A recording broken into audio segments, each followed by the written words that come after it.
Assalamualaikum warahmatullahi wabarakatuh. Di video kali ini saya akan membahas kisi-kisi PAT Matematika kelas 10 tahun ajaran 2025-2026.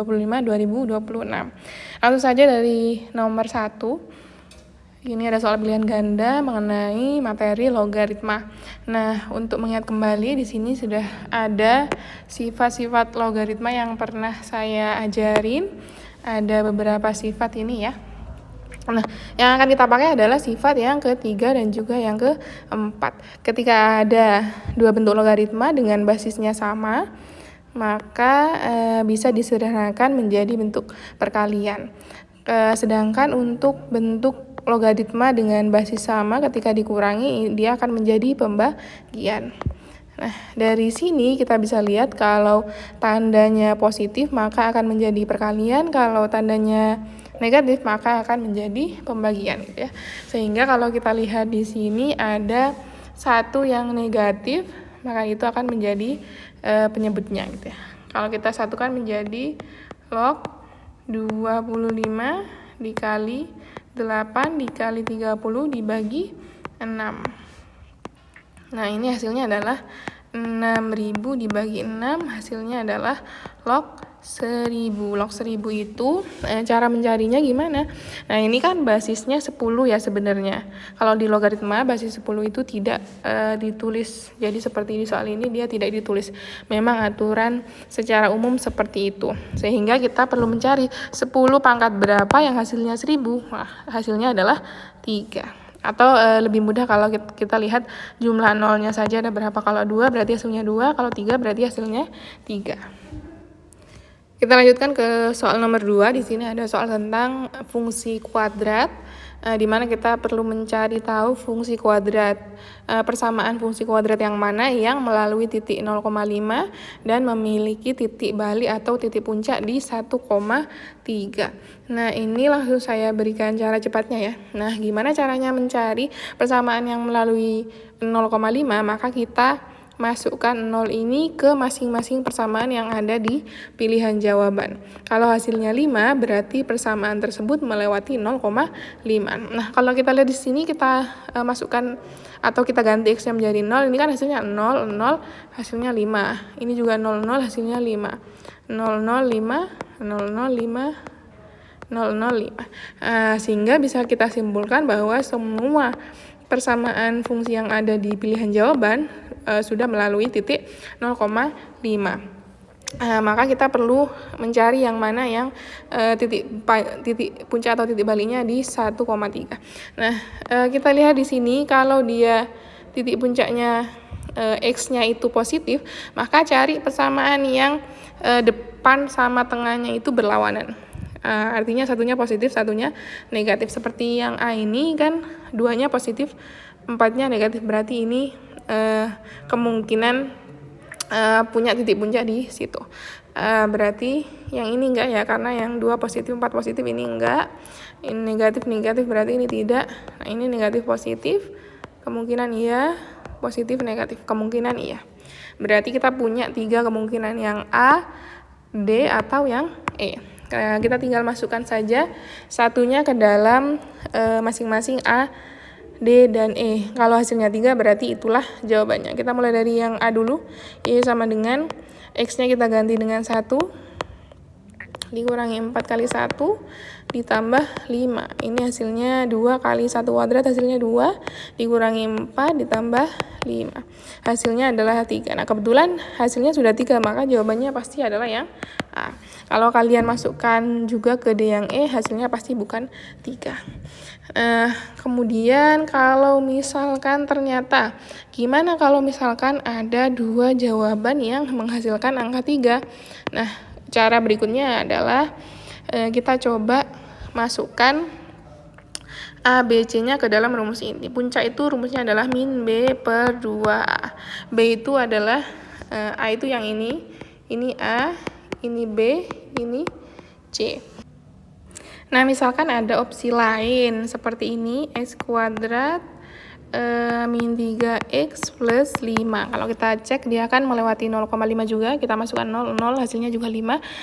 Kemudian kita masukkan angka 1 di x ini menjadi 1 kuadrat dikurangi 3 ditambah 5. Hasilnya 6 kurangi 3, 3 ya. Hasilnya juga 3. Bagaimana cara memilihnya? Maka kita masukkan B sama A-nya ke dalam rumus min B per 2A. Rumus yang ini ya. Nah, kalau di jawaban yang A tadi kan saya tuliskan lagi 2x kuadrat min 4x plus 5. Yang ini A-nya, ini B-nya, ini C. Kita coba masukkan ke sini. Min ini rumus ya, ditulis juga. Min, kemudian B-nya di sini min 4 dibagi 2 kali A-nya adalah 2. Hasilnya adalah ini sama ini jadi plus.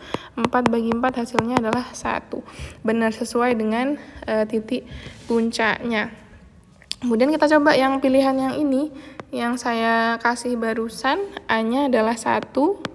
B-nya adalah min 3. Kita coba masukkan min B per 2A. Min B-nya min 3. 2 kali 1 hasilnya plus 3 per 2. Nah, tidak sesuai dengan titik puncaknya ini. Maka pilihannya adalah yang A tadi. Itu cara memilih ketika ada dua jawaban yang menghasilkan angka 3. Seperti itu. Kita lanjut ke soal nomor 3. Di sini ada yang diketahui yaitu sin X sama dengan 3 per 5. Kemudian sudut X adalah sudut lancip. Yang ditanyakan adalah nilai dari tan X.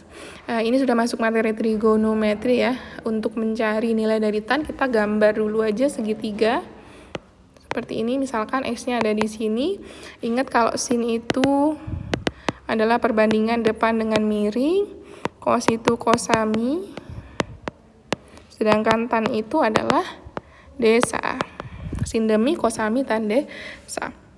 Nah, sebenarnya di sini kan kita udah punya 3 per 5 ya. Maka depannya itu 3, miringnya adalah 5. Sedangkan tan itu desa. Depannya sudah ada 3, berarti kita tinggal cari sampingnya berapa. Kalau kita pakai, sin itu kan depan, X-nya ini di sini, berarti depannya yang ini 3. Miringnya 5, maka sini sudah pasti 4. Caranya gimana? Caranya pakai triple Pythagoras kan ada ya. 3, 4, 5, 6, 8, 10 dan seterusnya. Supaya kalian tidak perlu mencari dengan rumus Pythagoras dulu. Kalau gitu berarti kan sudah ketemu sampingnya adalah 4. Maka harusnya jawabannya adalah 3 per 4. Nah, kalau misalkan kalian tidak paham cara yang ini, saya bisa kasih opsi yang lain. Kan di sini sudah diketahui ya, sin itu demi, depannya 3, miringnya 5. Sedangkan tan itu desa, depannya 3, sampingnya berapa? Nah, kita lihat aja di pilihan jawabannya kan, yang atasnya 3 hanya 2 ini saja toh. Hanya 2 ini saja. Kemudian 3 per 5-nya sudah sin X, nggak mungkin tan X-nya juga 3 per 5, maka jawabannya sudah pasti adalah yang A. Baik, kita lanjut ke soal nomor 4, masih di soal trigonometri. Di sini ada seorang petugas penyelamat pantai yang ada di atas menara pengawas. Misalkan ini menara pengawasnya, ini pengawas pantainya ada di atas sini ya. Kemudian tinggi menaranya adalah 30 meter. Kemudian dia melihat seorang perenang. Perenangnya berarti di sini ya, sekitar sini.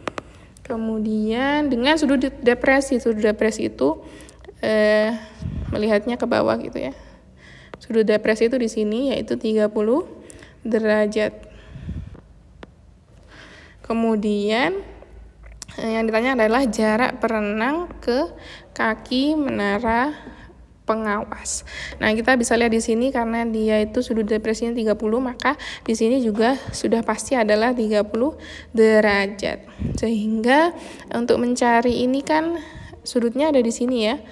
Di sini depan, ini samping, ini miring. Kita butuh sampingnya, yang diketahui adalah depannya. Maka kita pakai perbandingan tan karena dia pakai depan sama samping. Tan berapa? Tan 30 karena di situ diketahui sudutnya adalah 30 derajat, sama dengan depannya ini adalah 30 meter dibagi, nah ini yang ditanyakan adalah X. Nah, tan 30 itu ingat sudut istimewa tan 30 nilainya adalah sepertiga akar 3 atau boleh ditulis seperakar 3 untuk memudahkan perhitungan gitu ya. Seperakar 3 sama dengan 30 per X. Nah, ini tinggal kali silang aja. X kali 1 sama dengan X. 30 kali akar 3 ya 30 akar 3. Maka hasilnya adalah 30 akar 3.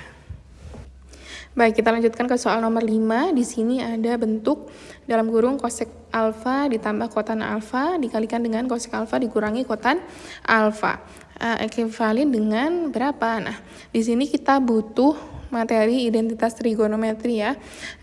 Untuk melihat identitas ini rumusnya di apa saja, kalian bisa lihat di link materi saya di sini. Di situ sudah lengkap dengan contoh dan juga latihan soalnya. Nah, kita fokus ke nomor 5 ini. Kita lihat di sini ada bentuk dalam kurung gitu ya, yang dikalikan ini. Kalau kita lihat ini adalah A, ini B, ini A juga, ini B lagi. Maka ini kan bentuknya adalah A plus B dikurangi A min B. Kalau kita pakai rumus cepatnya, ini hasilnya sudah pasti adalah A kuadrat dikurangi B kuadrat. A kuadrat itu maksudnya apa? Ini kan A-nya kosek kuadrat alfa. Kosek alfa. Berarti A kuadratnya adalah kosek kuadrat alfa. Kemudian dikurangi B-nya adalah kotan alfa. Berarti hasilnya adalah kotan kuadrat alfa. Jadi bentuk ini itu hasilnya adalah ini. Kita langsung pakai cara cepat ya, supaya tidak terlalu lama. Nah, ini hasilnya berapa? Kita lihat kalau di sini ada kotan sama kosekan ini ada di rumus yang ketiga. Dia ada di satu ruas, berarti kita coba pindah. 1 plus kotan kuadrat alfa sama dengan kosek kuadrat alfa. Satunya tetap, kosekannya juga tetap. Nah, kotan kita pindah ke ruas kanan menjadi minus kotan kuadrat alfa. Sehingga kita dapat bentuk ini, kosekan kuadrat alfa dikurangi kotan kuadrat alfa itu hasilnya pasti adalah 1. Sehingga jawabannya ini adalah 1. Nah, kita lanjutkan ke soal nomor 6. Di sini ada pertanyaan untuk mencari hasil dari sin 60 derajat dikali cos 30 derajat ditambahkan dengan cos 60 derajat dikali sin 30 derajat. Kalau kita lihat ini kan sudutnya sudut-sudut istimewa, maka kita butuh sudut istimewa trigonometri nilai-nilainya yang mana dulu pernah saya minta kalian untuk dihafalkan gitu ya. Nah, kalau sin 30 berarti lihatnya ini sin 60 hasilnya adalah setengah akar 3. Langsung aja kita gantikan. Sin 60 itu setengah akar 3 dikalikan dengan cos 30 berarti yang ini ya, setengah akar 3 juga. Ditambahkan dengan cos 60. Cos 60 ini setengah dikalikan dengan sin 30 adalah setengah. Kita tinggal hitung aja. Akar 3 kali akar 3, 3 hasilnya, 2 kali 2 hasilnya 4. Ditambah 1 kali 1, 1, 2 kali 2, 4. Hasilnya adalah 4/4 atau sama dengan 1. Kita lanjutkan lagi ke soal nomor 7. Di sini ada pertanyaan untuk mencari nilai dari cos minus 690 derajat. Nah, ini maksudnya ke materi trigonometri juga. Bagian sudut berelasi. Kalau kita lihat ini kalian bisa lihat juga di kanva saya, alamatnya seperti yang tadi ya.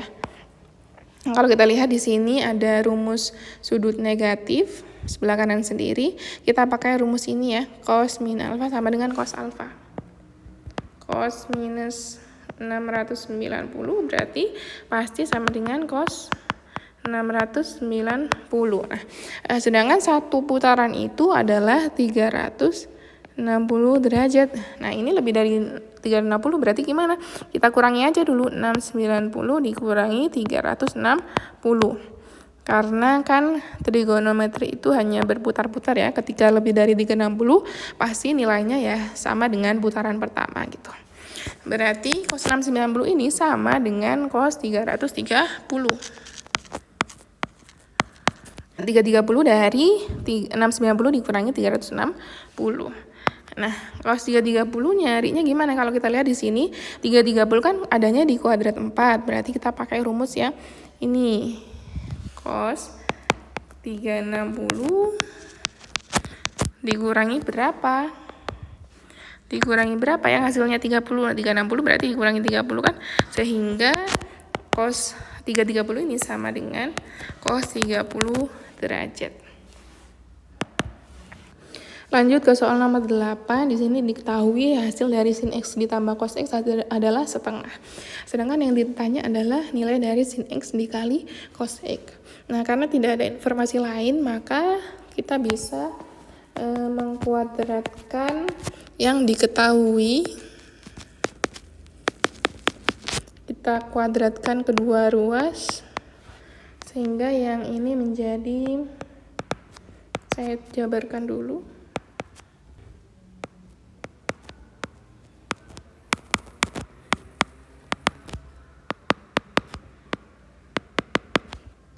Setengah dikuadratkan jadinya 1/4. Nah, ini kan kali pelangi ya, sini kali sini hasilnya sin kuadrat X. Kemudian sin X dikali cos X hasilnya adalah sin X cos X. Kemudian ditambah lagi cos X dikali sin X adalah sin X cos X juga. Kemudian cos X dikali cos X adalah cos kuadrat X. Hasilnya adalah 1/4. Nah, kalau kita lihat di sini sin kuadrat X ditambah cos kuadrat itu hasilnya adalah 1. Dari mana? Dari rumus identitas trigonometri gitu ya. Kemudian sin X cos X-nya ada 2, berarti menjadi 2 sin X cos X sama dengan 1/4. Nah, kita pindah satunya ke ruas kanan menjadi 2 sin X cos X sama dengan 1/4 dikurangi 1. 1/4 dikurangi 1 itu sama dengan 1/4 dikurangi 4/4 ya. Kenapa gitu? Karena kalau pecahan kan harus disamakan penyebutnya, sedangkan 1 ini bentuknya bulat, maka kita ubah menjadi pecahan menjadi 4/4. 1 dikurangi 4 kan -3 ya. Hasilnya adalah -3/4. Berarti 2 sin X cos X adalah -3/4. Kemudian kita butuh sin X cos X saja, maka 2-nya kita pindah ke kanan menjadi sin X cos X sama dengan -3/4 dikali 2. Hasilnya adalah -3/8. Lanjut ke soal nomor 9. Di sini masuk materi statistika. Diketahui ada data yang sudah diurutkan seperti itu. Di sini ada 12 data ya. Kemudian nilai dari Q1, Q ditambah Q2 ditambah Q3-nya adalah 18. Q itu simbol dari kuartil. Kalau kita lihat kuartil 1 itu berarti di 1/4 data. Kuartil 2 berarti pas di tengah-tengah, maka kita cari kuartil 2-nya dulu. Kita bagi datanya menjadi 2. Kita bagi datanya dulu menjadi sama banyak. Karena datanya ada 12 berarti yang kiri 6, yang kanan 6 data. Pas di sini ya, maka Q2-nya adalah 5 dengan 6. Kemudian Q1-nya di mana? Berarti dari data ke-1 sampai data ke-6, di tengah-tengahnya ada 2 data juga, 4 sama 4. Kemudian untuk data yang sebelah kanan, itu 2, 3, 4, 5, 6. Berarti yang ini dengan yang ini ya. Kalau kita lihat Q1-nya di sini adalah 4. Kemudian Q2-nya di sini karena ada 2, berarti kita tambah, kemudian kita bagi 2.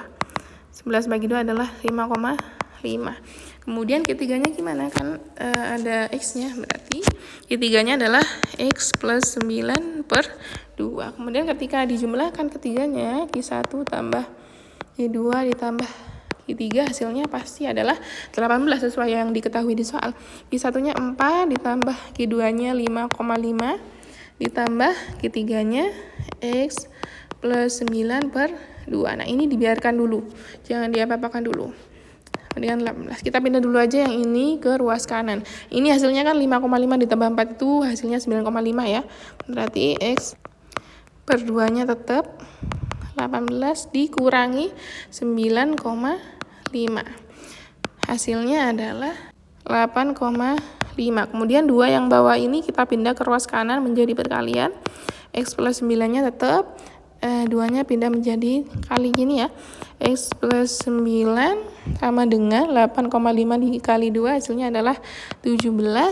X-nya adalah 17 dikurangi 9, hasilnya adalah 8. Nah, yang ditanya di sini adalah nilai rata-rata dari data tersebut. Berarti kita totalkan dulu semua datanya, kemudian dibagi dengan 12. Oke, kita jumlah dulu. Ini hasilnya 6 ya. 6 ditambah ini 12. Hasilnya ada 18, 5 tambah 6, 11. 9 ditambah 7, 36. Ditambah ini tadi hasilnya 8, X-nya ya. 8, 44. 44 ditambah 9 sama 9, 18 ya. 62 ditambah 10 hasilnya adalah 72. Nah, sekarang kita bagi dulu 72 dibagi 12. Nah, kita coba 12 kali 6 itu 6 kali 12, 1 kali 6. Nah, hasilnya pas ya. Ternyata hasilnya adalah 6. Rata-ratanya adalah 6. Baik, nomor 10 ini tentang statistika juga. Diketahui hasil ujian matematika di sebuah kelas. Ternyata kuartil bawahnya adalah 65 dan kuartil atasnya adalah 82. Nah, kuartil itu kan misalkan datanya dari terkecil ke terbesar di sini ya. Kuartil itu membagi menjadi data menjadi 4 bagian sama besar. Ini Q1, ini Q2, ini Q3. Nah, kemudian jumlah seluruh siswa di kelas tersebut adalah 40 orang. Pernyataan yang pasti benar. Kita lihat dari pernyataan pertama dulu. Terdapat 20 orang siswa yang memperoleh nilai di bawah 65. Q1-nya ini adalah 65, Q3-nya adalah 82. Apakah benar yang di bawah 65 itu ada 20 orang? Kalau kita lihat di sini kan total orangnya 40. Berarti setengah ini kan harusnya 20. Berarti tidak mungkin Q1-nya ini ada 20 siswa. Pasti kurang dari 20. Maka yang A ini salah. Kemudian yang B, siswa memperoleh nilai di atas 82 ada 20 orang. Ini juga salah. Kan 20 itu dari tengah ke kanan gini ya. Harusnya kalau Q1 itu 1/4 dari data, kemudian ini 2/4, ini 3/4 gitu ya, Q3 itu ya. Nah, ini berarti B-nya juga salah. Kemudian yang C, siswa yang mendapat nilai di antara 65 dan 82 sebanyak 15 orang. 65-nya di Q1 sini, 82-nya di sini. Harusnya kan ini sebanyak 20 toh. Nah, ya kan, ini kan 1/4 ini 10, 10, 10, 10 pas 40. Berarti harusnya dari tengah-tengah ini harusnya ada sebanyak 20 orang gini ya. Ini 10 orang, 10 orang, 10 orang, 10 orang gitu ya. Jadi yang C juga salah. Kemudian yang D, terdapat 30 orang siswa yang memperoleh nilai kurang dari atau sama dengan 82. Nah, kalau kita lihat di sini 82-nya kan di sini ya. Kemudian ini 10, 10, 10. Berarti totalnya kurang lebih ada 30 siswa yang mendapat kurang dari atau 82. Nilainya kurang dari atau sama dengan 82, maka jawaban D ini benar. Benar, siswa yang memperoleh nilai tepat 65. Nah, ini kita tidak tahu karena kita tidak tahu data aslinya seperti apa, maka kita tidak bisa menyimpulkan yang E. Lanjut ke soal nomor 11. Di sini ada pernyataan bahwa misalkan pada perhitungan modus data berkelompok, frekuensi kelas modus tepat sama dengan frekuensi kelas sebelumnya. Sehingga selisih frekuensi kelas modus dengan kelas sebelumnya atau D1 bernilai 0. Maka nilai modusnya sama dengan apa gitu ya. Nah, kita lihat di sini rumus dari modus itu kan tepi bawah ditambah dengan panjang kelas dikali D1, di mana D1 itu selisih frekuensi kelas modus dengan frekuensi sebelumnya, dan sedangkan D2 itu selisih frekuensi kelas modus dengan frekuensi sesudahnya gitu ya. Nah, diketahui di cerita ini di nomor 11 ini D1-nya adalah 0. Ini 0, berarti kalau ini 0, yang bawah ini berapapun angkanya, pasti hasilnya juga akan 0. Misalkan 0 bagi 4, ini hasilnya pasti 0. 0 bagi 5 juga hasilnya 0 gitu ya. Berapapun yang bawah hasilnya yang di dalam kurung ini pasti adalah 0. 0 dikalikan berapapun itu panjang kelasnya juga hasilnya adalah 0. Sehingga yang di sini ini bernilai 0. Maka nilai modus pasti akan sama dengan tepi bawah. Jawabannya adalah TB. Lanjut ke soal nomor 12, di sini diketahui Q1 dari sebuah data kelompok adalah 54,5, kemudian panjang kelas adalah 6, tepi bawahnya 50,5. Letak Q1-nya ada di data ke-14, kemudian frekuensi kumulatif sebelum Q1-nya adalah 8. Nah, yang ditanyakan adalah frekuensi pada kelas Q1. Kalau kita lihat di sini rumusnya sudah saya tuliskan. Kita tinggal masukkan aja. Nilai Q1-nya adalah 54,5. Tepi bawahnya 50,5. Panjang kelasnya 6. Nah, ini 1/4 N-nya sudah ada, yaitu 14 ya. FKS-nya juga sudah ada, yaitu 8. Nah, ini yang ditanya adalah Q1 ya. Nah, kita pindah dulu ini ke ruas kiri. 54,5 dikurangi 50,5. 14 dikurangi 8, 6 ya. Hasilnya 4. Kemudian 6 kali 6, 36 per FQ. Q1. Nah, ini kita tukar aja posisinya FQ1 di kiri. 36 bagi 4, hasilnya adalah 9. Oh, di sini nggak ada ya jawabannya, harusnya 9 ya. Lanjut ke soal nomor 13. Di sini ada gambar histogram, kemudian kita diminta untuk mencari modus dari datanya. Ini pilihan jawabannya tidak hasil akhir ya, hanya hasil masukan ke rumus saja. Rumusnya sudah saya tulis di sini. Modus sama dengan tepi bawah ditambah panjang kelas dikalikan dengan D1 dibagi D1 ditambah D2. Nah, tepi bawah itu kita lihat, untuk modus itu kan kita lihat histogram yang batangnya paling tinggi, yaitu di 13 ini ya. Kemudian kita lihat di sini dia nilai tengahnya 120, di sini 125. Dari 120 ke 125 itu ada angka 121, 122, 123, 124, kemudian 125. Nah, ini titik tengah interval sebelumnya, ini titik tengah interval modus. Berarti kan ini dibagi 2 ini ya. 2 ini miliknya interval sebelumnya, 2 ini miliknya interval yang modus. Sehingga tepi bawahnya adalah 122,5, pas tengah-tengah sini ya.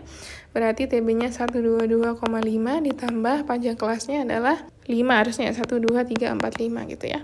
5, kemudian D1 itu 13 dikurangi 7, 6, kemudian 6 ditambah dengan D2-nya 13 dikurangi 5, 8 ya. Oke, kalau kita lihat di sini jawabannya adalah yang A ya. Nah, 5 ini boleh di depan, boleh di belakang, sama saja ya artinya gitu ya. Baik, kita lanjut ke soal nomor 14. Di sini diketahui ada ini histogram ya. Kemudian kita diminta untuk mencari rata-rata dari data berkelompok yang ditampilkan dalam histogram ini. Nah, kita perlu mencari dulu titik tengahnya berapa. Dari 20,5 berarti intervalnya 21 sampai 25 gitu ya. 21, 22, 23, 24, 25. Maka nilai yang paling tengah adalah 23. Ini nilai tengahnya 23. Kalau kita lihat ini dari tepi bawahnya dari 20,5 ke 23 itu ditambah berapa? Ditambah 2,5 ya. Berarti untuk batang-batang yang berikutnya juga sama ditambah 2,5. Berarti 25,5 ditambah 2,5. Berarti 28 ya yang ini. Kemudian 30,5 ditambah 2,5, 33. Kemudian 35,5 ditambah 2,5, 38. Baik, kita sudah mendapatkan nilai titik tengah dari masing-masing interval. Kita tinggal kalikan dengan frekuensinya. Frekuensinya itu apa? Lihat dari tinggi batangnya. Tinggi batang yang pertama adalah 3, berarti kita kalikan 23 dikali 3, hasilnya adalah 69. Kemudian batang yang kedua 28, tingginya adalah 1, hasilnya 28. Batang yang ketiga 33 dikali 2, hasilnya 66. Batang yang keempat 38 dikali 5, hasilnya adalah 190. Kita jumlahkan, ini hasilnya adalah 353. Kemudian total frekuensinya yang ini 3, 1, 2, 5. Totalnya adalah 11, berarti kita bagi 353 dibagi 11.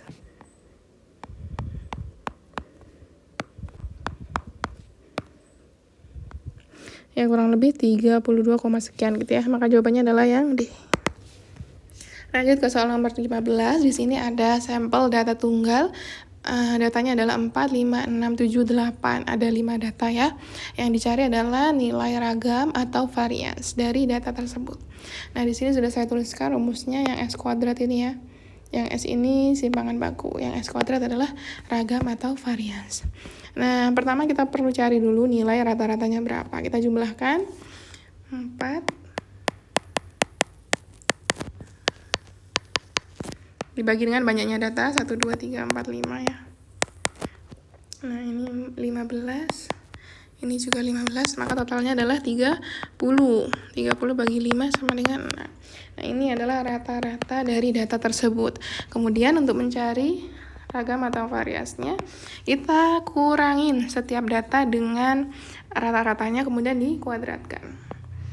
4 dikurangi 6 dikuadratkan ditambah dengan 5 dikurangi 6 dikuadratkan ditambah 6 dikurangi 6 dikuadratkan ditambah 7 dikurangi 6 dikuadratkan ditambah lagi 8 dikurangi 6 dikuadratkan.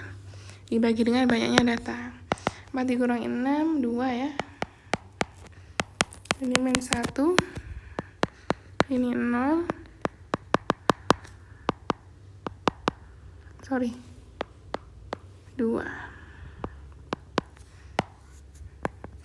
Ini hasilnya adalah 4 tambah 1 tambah 0 tambah 1 tambah 4 dibagi dengan 5. 10 ya hasilnya. 10 dibagi 5 sama dengan 2. Maka nilai ragamnya adalah 2. Lanjut ke soal nomor 16. Di sini sudah masuk ke soal pilihan ganda kompleks. Nah, diketahui sebuah segitiga siku-siku KLM dengan siku-siku di titik L seperti ini ya.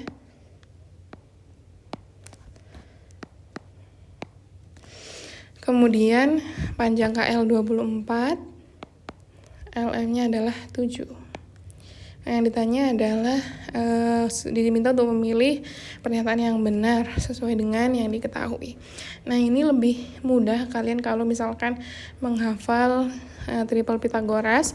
Triple Pythagoras itu udah pasangan-pasangan ya. Misalkan sisinya 3, 4, maka miringnya pasti 5. Kemudian kalau sisinya 6 sama 8, maka miringnya pasti 10. Supaya kalian tidak perlu lagi menghitung pakai rumus Pythagoras. Itu akan menghemat waktu gitu ya. Kemudian ini kita lihat dulu dari pernyataan yang pertama, nilai dari cos K. Cos K. Ini 25 miringnya ya. Cos itu samping miring, sampingnya adalah 24, miringnya 25. Nah, ini salah nih pernyataan yang A. Kemudian sisi KL merupakan sisi samping bagi sudut K. Betul ya, kalau K-nya di sini maka KL itu adalah sisi sampingnya. Kemudian pernyataan yang C, nilai dari sin M. Sin itu depan miring, M itu depannya adalah 24, maka nilainya sin M adalah 24/25. Betul ini ya. Kemudian yang D, nilai perbandingan tan K. Tan itu karena sudutnya dilihat dari K, berarti tan desa depannya 7, sampingnya 24, berarti 7/24. Nilai perbandingan tan K didapatkan dari hasil pembagian antara sin K dengan cos K. Nah, ini benar sih. Kemudian jika besar sudut M dibuat semakin mengecil, maka nilai perbandingannya akan semakin besar. Nah, salah ya, harusnya kalau sudutnya semakin kecil, maka perbandingannya juga akan semakin kecil. Soal nomor 17, di sini diminta untuk memilih sudut-sudut istimewa mana yang nilainya adalah 0. Bentuk trigonometri yang nilainya adalah 0 gitu ya. Dari sudut-sudut istimewa. Kalian bisa lihat lagi tabel sudut istimewa yang tadi saya tampilkan. Ini langsung saya pilih yang bernilai 0 adalah sin 0, kemudian cos 90 sama tan 0. Lanjut ke soal nomor 18, di sini ada sebuah cerita ya. Seorang teknisi ingin mengukur tinggi sebuah menara pemancar komunikasi. Teknisi tersebut berdiri di titik mendatar sejauh 10 meter dari kaki menara. Misalkan ini menaranya nih. Ini teknisinya. Dia berdiri sejauh 10 meter dari kaki menara. Kemudian sudut elevasi itu berarti dari mata si teknisi ini ke atas, melihat ke atas ya. Sudutnya adalah 60 derajat. Kemudian kita diminta untuk memilih pernyataan yang bernilai benar. A. Tinggi menara pemancar yang diukur dari ketinggian mata teknisi adalah 10/3. Nah, ini kita pakai tan ya, berarti tan 60. Kenapa? Karena ini kan depan sama samping, karena dan tan itu kan depan samping ya. Maka itulah kenapa pakai tan 60 derajat. Sama dengan depannya ini tidak diketahui. Kemudian sampingnya adalah 10. Tan 60 itu adalah akar 3 sama dengan X per 10. 10-nya tinggal dipindah aja ke kiri menjadi 10/3. Nah, benar ya, sesuai dengan pernyataan yang A. Kemudian jarak pandang lurus atau garis miring dari mata teknisi dari mata ini ke puncak menara dapat dicari dan bernilai tepat 20 meter. Nah, kita coba cari karena ini miring ya, berarti kita bisa pakai samping miring itu cosami. Cos 60 derajat di sini sudutnya. Sampingnya 10, miringnya ini yang kita cari. Cos 60 itu adalah setengah. Kita kali silang, X sama dengan 20, 10 kali 2 ya. Berarti sesuai dengan pernyataan yang B, benar. Kemudian untuk menghitung jarak pandang lurus sisi miring tersebut, menggunakan jarak mendatar yang diketahui, kita harus menerapkan perbandingan fungsi sin. Jarak mendatar itu kan ini sampingnya 60, kemudian mi, harusnya pakai cos ya, bukan pakai sin, ini yang C salah. Kemudian yang D, jika teknisi tersebut berjalan mundur menjauhi menara sehingga jarak mendatarnya menjadi lebih jauh, maka sudut elevasinya akan menjadi lebih besar. Salah ya, kalau mundur harusnya elevasinya menjadi lebih kecil. Kemudian yang E, perbandingan antara tinggi dengan jarak mendatar dapat diwakili secara tepat oleh nilai dari tan 60. Ya betul ya, tadi kan kita mencarinya dengan pakai tan 60, maka yang E benar. Lanjut ke soal nomor 19. Di sini ada beberapa pernyataan mengenai trigonometri ya. Kita diminta untuk mencari tahu yang mana yang bernilai benar. Nah, kita mulai dari yang A, bentuk operasi dari sekant kuadrat theta dikurangi tan kuadrat theta akan selalu bernilai 1. Nah, ini kita butuh sifat identitas trigonometri yang saya berikan tadi ya. Ini sudah saya tuliskan lagi di sini. Kalau kita lihat sekant kuadrat sama tan kuadrat ya, kita lihat di rumus yang kedua ini. Kalau misalkan kita pindah tannya ke kanan, berarti satunya tetap sekant kuadrat dikurangi tan kuadrat, hasilnya adalah 1, maka pernyataan yang A bernilai benar. Kemudian untuk 1 dikurangi kotan kuadrat, apakah betul sama dengan kosekan kuadrat? Kalau kita lihat di rumus yang ketiga ini harusnya plus bukan minus ya, berarti yang B salah. Lanjut ke pernyataan yang C, misalkan di sini ada sin theta dibagi tan theta, apakah betul sama dengan cos theta? Kita coba tuliskan dulu sin theta. Nah, tan itu kan bisa diubah menjadi sin per cos. Kemudian kita ubah menjadi perkalian, dibalik menjadi cos theta dibagi sin theta. Ini kita coret sehingga hasilnya adalah tinggal cos theta. Maka pernyataan yang C bernilai benar. Kemudian yang D, jika diketahui tan theta 5/12, maka sin theta yang tepat adalah 12/13. Kalau kita lihat di sini, tan itu kan perbandingan tan desa, sedangkan sin itu demi. Harusnya kalau tannya 5/12, maka sinnya pasti 5/sekian gitu ya. Sedangkan di sini 12/13, maka di sini salah. Kemudian yang E, bentuk perkalian sin theta dikali kotan theta.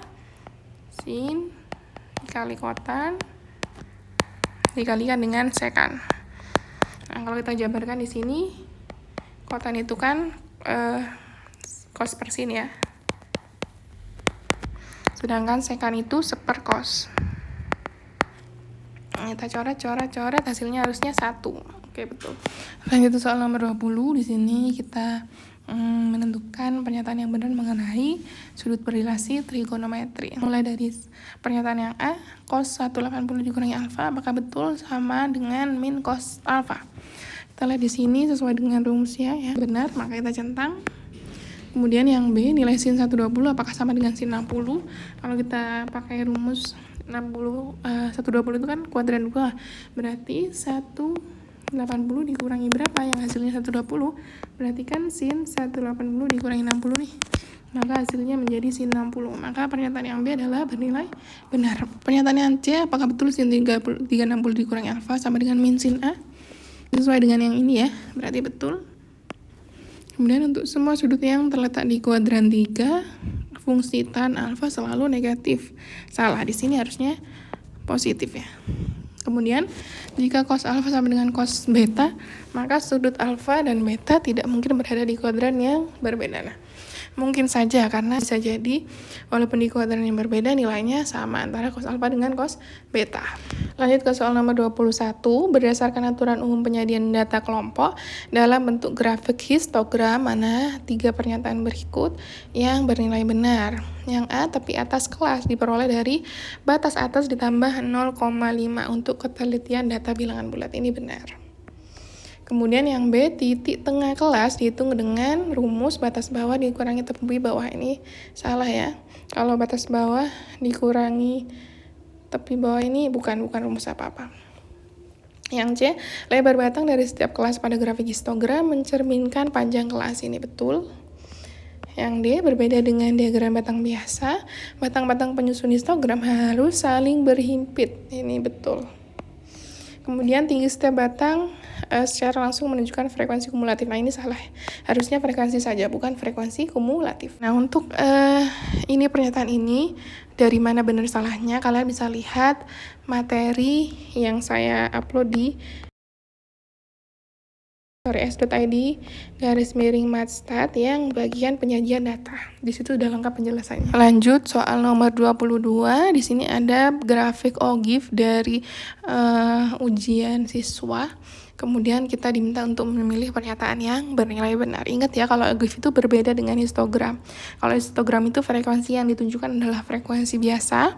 Sedangkan untuk OGIF ini tuh frekuensi kumulatif atau frekuensi yang sudah dijumlahkan dengan frekuensi interval sebelum-sebelumnya gitu ya. Kita lihat dari pernyataan yang A, jumlah total siswa yang mengikuti ujian matematika adalah 150. Nah, salah, ini harusnya 50 saja ya. Karena kita lihat di sini kan paling besar di sini 50 nih. Berarti ini sudah total keseluruhan dari ini interval-interval sebelumnya sampai interval yang terakhir gitu ya.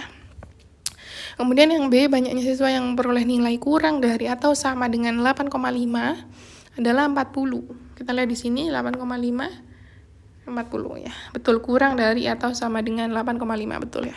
Kalau tepat 8,5 bukan, salah. Tapi kalau kurang dari atau sama dengan 8,5 benar 40 siswa. Kemudian grafik tersebut menggambarkan data hasil ujian 50 siswa, ini betul. Yang D, banyak siswa yang mendapatkan nilai lebih dari 7,5 adalah 20 siswa. Kalau kita lihat di sini, yang mendapatkan kurang dari atau sama dengan 7,5 kan ada 30, sedangkan total siswanya 50. Berarti yang lebih dari 7,5 adalah 50 dikurangi 30, benar sama dengan 20 siswa. Kemudian siswa yang memperoleh nilai 6,5 adalah 20 siswa. Nah, kalau dilihat dari grafik ini memang 20, tapi ini bukan yang mendapat nilai tepat dari 6,5, tetapi kurang dari atau sama dengan 6,5. Beda ya? Soal nomor 23, seorang guru matematika merangkum hasil ujian dari 150 orang siswa di angkatan X. Guru tersebut menetapkan beberapa kebijakan berdasarkan ukuran letak data sebagai berikut. Pertama, siswa yang posisinya berada di bawah desil kedua atau D2 diwajibkan mengikuti program remed intensif. Sedangkan siswa yang posisinya berada di atas kuartil 3 atau Q3 akan dijadikan tutor sebaya bagi teman-temannya. Kemudian berdasarkan hasil tersebut, Fahri menduduki posisi tepat di persentil ke-20. Nah, manakah yang pernyataan yang bernilai benar berdasarkan data tersebut? Yang A, Posisi nilai Fahri secara matematis memiliki letak dan nilai yang tepat sama dengan batas desil kedua. Kalau kita lihat desil 2 itu kan, desil itu kan dibagi 10 ya, berarti desil kedua D2 berarti 2/10 sama dengan 1/5. Sedangkan P20, P itu persentil berarti dibagi 100. Posisinya ke 20 dibagi 100 sama saja dengan 1/5. Maka pernyataan ini bernilai benar. Jumlah siswa yang harus mengikuti program remedial intensif atau berada di bawah D2 adalah sebanyak 30 orang siswa. Nah, total siswanya kan 50. D2 itu tadi 1/5 ya. 1/5 kita kalikan dengan 150. Berarti sebanyak 30 siswa, benar. Yang C, batas posisi nilai untuk siswa yang menjadi tutor sebaya setara dengan posisi nilai persentil ke-30. Q3 itu berarti kuartil kan dibagi menjadi 4 ya, berarti 3/4. Untuk P30 itu 30 dibagi 100. Nah, ini salah. Nilai kuartil tengah, desil ke-5, dan persentil ke-50 semuanya merujuk pada posisi yang sama, yaitu median data. Q tengah, Q2 ini kan berarti 2/4 setengah ya.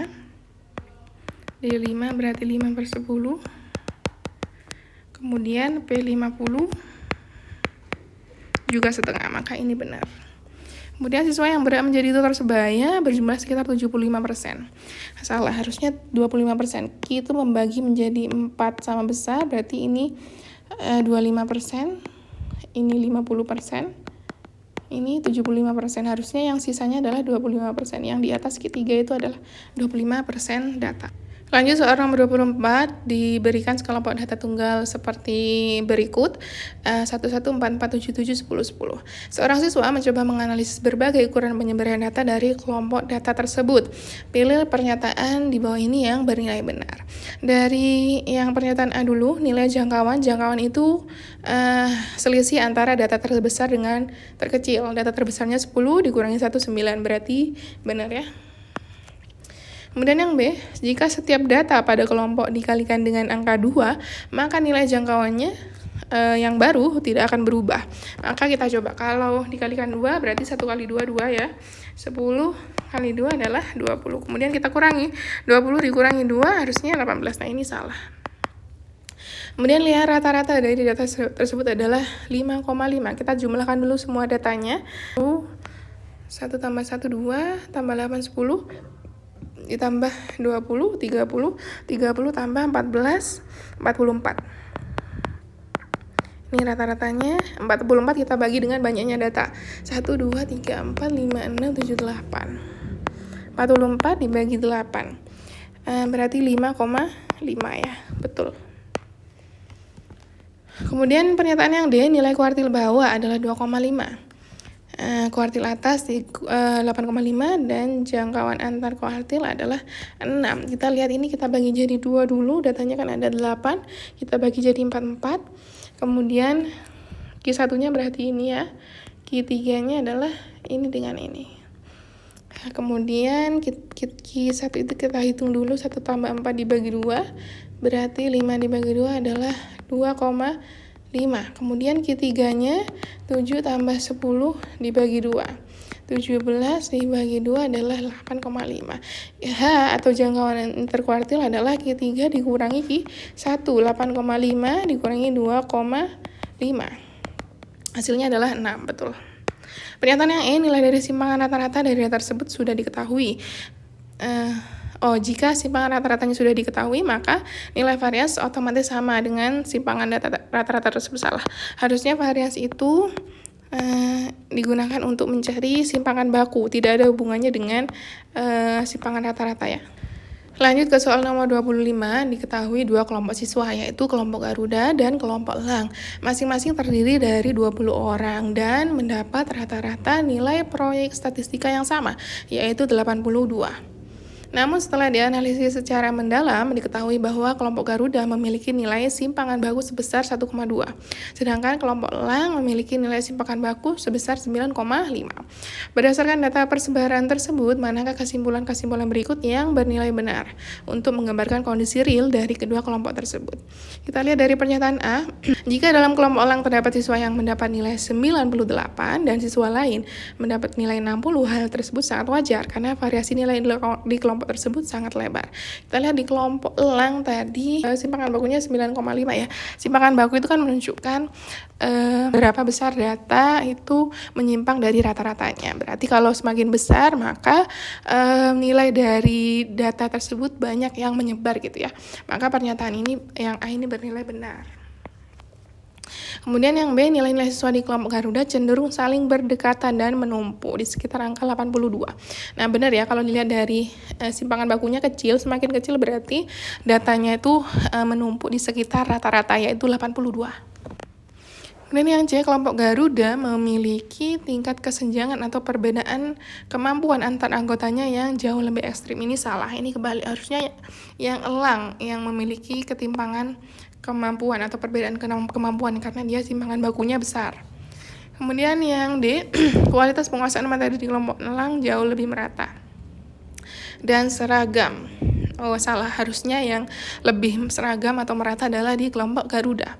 Kemudian semakin kecil simpangan baku, maka data tersebut dapat dikatakan semakin homogen. Ini benar. Lanjut ke soal nomor 26, kita masuk ke soal menjodohkan. Di sini diketahui segitiga siku-siku ABC, siku-sikunya di C. ABC misalkan seperti ini ya. Kemudian panjang sisi AC-nya 5, BC-nya 12. Nah, kalau berdasarkan triple Pythagoras ini pasti 13. Kemudian yang ditanyakan adalah sin A. Sin A itu depannya 12 per 13 berarti ini ya. Tan A. A berarti depan samping 12 per 5. Kemudian cos A, samping miring 5 per 13. Sin B, depan miring 5 per 13. Kalau cos B, samping miring berarti 12 per 13. Nah, lanjut ke nomor 27. Di sini kita diminta untuk memasangkan bentuk trigonometri dengan nilai yang sesuai. Kalau kita lihat di sini dia sudutnya sudut istimewa, berarti kalian lihat lagi di tabel sudut istimewa yang tadi sempat saya kasih. Sin 45 itu setengah akar 2. Cos 0 itu 1. Sin 0 itu 0. Kemudian cos 30 itu setengah akar 3, harusnya di sini nggak ada ya. Tan 45 itu 1. Ini kayaknya setengah akar 3 harusnya. Mohon maaf ada ralat ya di sini. Lanjut soal nomor 28. Kita diminta memasangkan bentuk trigonometri dengan yang kiri dengan yang di kanan. Nah, ini kalian bisa lihat di materi trigonometri yang identitas trigonometri. Kalau sekan itu dia berpasangan dengan cos, berarti sekan itu adalah 1 per cos. Kemudian kotan itu kebalikan dari tan, yaitu kalau tan itu sin per cos, berarti kotan adalah cos per sin. Kemudian sin theta itu adalah kebalikannya kosekan, berarti yang ini. Kemudian sekan kuadrat theta dikurangi tan kuadrat theta, hasilnya pasti 1. Nah, kalau ini berarti adalah sisanya. Karena ini kan dikalikan nih, sin theta kali 1 hasilnya sin theta, sin theta kali kotan itu cos per sin, hasilnya cos ya, ini betul ya. Lanjut ke soal nomor 29. Di sini ada data nilai kuis matematika dari 10 orang siswa. Kemudian kita diminta untuk mengurutkan data dan menentukan nilai dari masing-masing yang ada di sebelah kiri, kemudian dipasangkan ke sebelah kanan. Kita lihat dari yang mudah dulu ya. Modusnya adalah 9 karena yang paling banyak di situ adalah 9. Kemudian jangkauannya adalah 10 dikurangi 4 yaitu 6. Kita urutkan dulu datanya ya. 4 ada 2. 4. 5 ada 2 juga. Kemudian 7. Kemudian 8. Kemudian 9, 9, 9. Kemudian yang terakhir adalah 10. Oke, kita lihat mediannya. 10 orang siswa berarti yang tengah ada 2 ini ya. 7,5 harusnya ya. Kan 7 ditambah 8 dibagi 2 gitu ya. 15 dibagi 2 hasilnya 7,5. Kemudian Q1-nya berarti yang ini Q1-nya adalah 5. Ini nggak ada jawabannya ya. Harusnya 5 sih. Oke, kita lanjut ke yang mean dulu. Kita jumlahkan dulu. Ini 8, 10,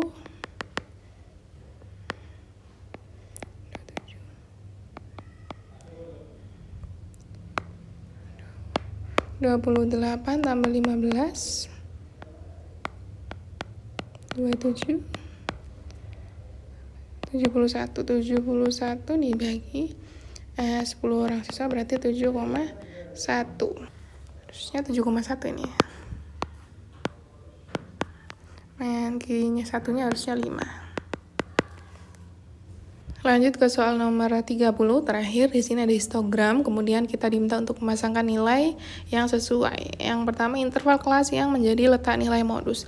Modus itu tinggal dilihat batang yang paling tinggi yaitu 14 ini ya. Berarti intervalnya adalah dari 51 sampai 60. Kita lihat di sini yang ini ya. Kemudian interval mediannya berarti yang satunya sudah pasti. Median itu kita tinggal jumlahkan aja datanya. 6 tambah 14, 20 tambah 10, 30 tambah 8 tambah 2, 10 ya. Berarti 40. 40 bagi 2, 20. Nah, kalian hitung lagi 6 tambah 14 itu 20 kan ya. Berarti tambah 1 berikutnya. Berarti yang median adalah yang ini. 61 sampai 70. Kemudian D1 untuk modus tinggal dikurangi aja yang paling tinggi dengan sebelumnya. 14 dikurangi 6 adalah 8. Kemudian, nah ini harusnya kelas modus ya ini. Ini harusnya adalah 6.